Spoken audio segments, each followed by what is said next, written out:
आंनि मुङा मिथिंगा रामसियारि। आङो बाक्सा जिल्लानि मुसलपुर टाउननि खाथियाव थानाय आम्बारि बिलपारा गामिनि। आं दा सिलचर मेडिकेल कलेजाव सेकेन्ड इयार MBBS आव फरायबाय दं। जोंहा माने न'खराव एसे राङारि उसुबिदा जाबाय दं, मानोना जोंहा बाबाया खेथिसो मावो नालाय एसे आंनि फरायनायाव उसुबिदा जाबाय दं। बेनिखायनो दासान्दि आङो जोंनि ससियेल मिडियाफोराव नुबाय दं दि जोंनि BTC नि चिफ हाग्रामा महिलारि सारा गोबां स्टुडेन्टसफोरनो बिदि मदद होबाय दं। बेनिखायनो आंनि जाहोनावबो आं सानो आङो राङारि मदद मोनोब्ला आंनियाबो फरायनायाव मदद जागोन, मानोना न'खराव न'खरनिफ्राय आंखौ दा एफर्ड खालामनो एसे खस्थ' जाबाय दं। माने न'खराव प्रब्लेम दं, जा न'खराव बाबाल' दं, बा आइ गैया आरो आदा सासेल' दं।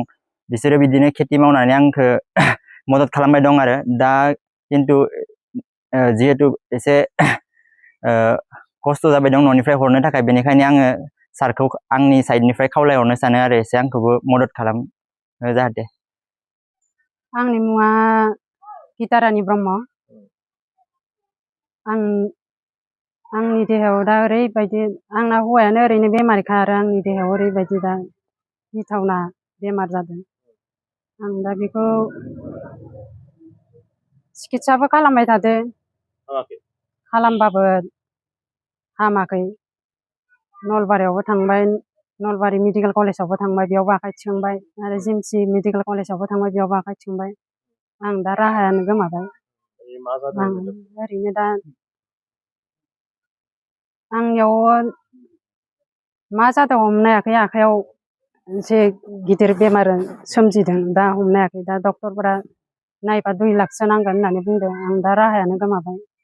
गथ'फोराबो फरिफुदो, सासे देग्लायसो सेकेन्ड इयार मोनदों, सेकेन्ड इयार फाइनाल होगोन। दा राहायानो गोमाबाय, गथ'फोरा गारां गारां अबस्था जाना दं। सासेया आरो मेट्रिक फाइनाल होगोन। दा आङो मा खालामनो, दा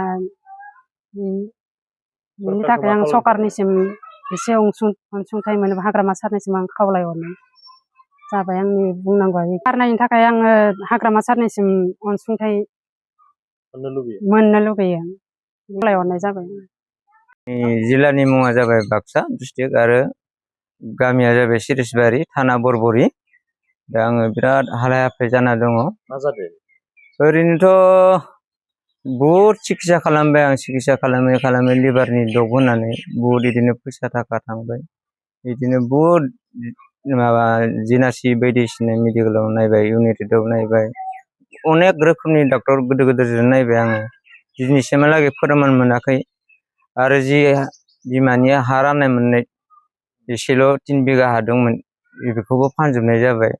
दिनैसिमहालागै आङो ट्रिटमेन्ट मोजां मोनासै, डक्टर सारखौ माबायदि मोननांगौ माबायदि मोनाखिसै, नांगौ रोखोमनि ट्रिटमेन्ट लानो हायासै आरो। आं ओरैनो 2018-19 निफ्रायनो बेमारा जागासिनो दङ, दिनैसिमहालागै आराम मोनाखै आरो देहाखौ।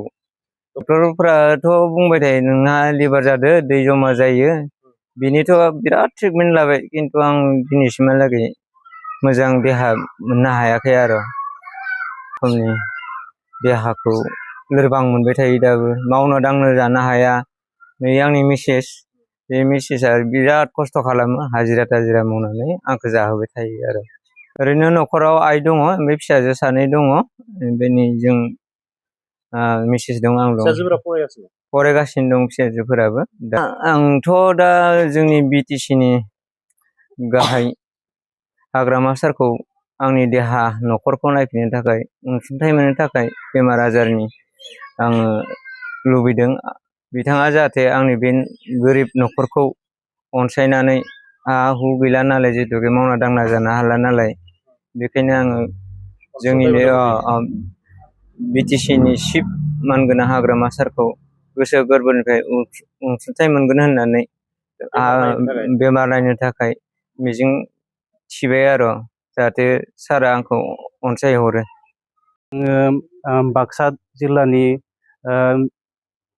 सिरिसबारि गामि, बिसानि न'खरा जाहैबाय बिपुल ब्रह्म, आंनिनो आदा जायो, आरो जों बाजै।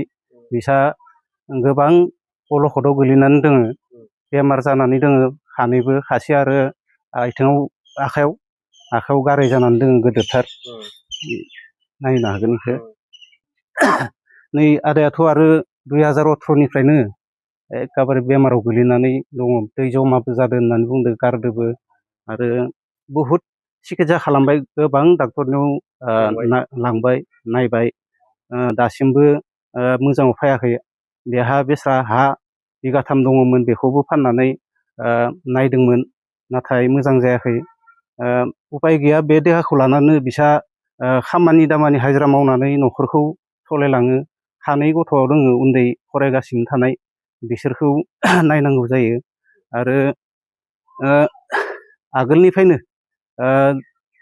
जिथिया बिटिसि सरकार जिथु जायो 2003निफ्रायनो आगोलनिफ्रायनो नांबोबाय थानाय बिपिएफनि वार्कार ओंखायनो आङो गुरैयै खावलायो जोंनि बिटिसिनि चिफ सारखौ जाहाथे बिसानो अनसुंथाइ जाहाथे होयो बिटिसि सरकारनि सारनिसिम बेमारनि मुङाव जाहाथे अनसुंथाइ होयो बेखौनो आङो चिफ सारनिसिम खावलायो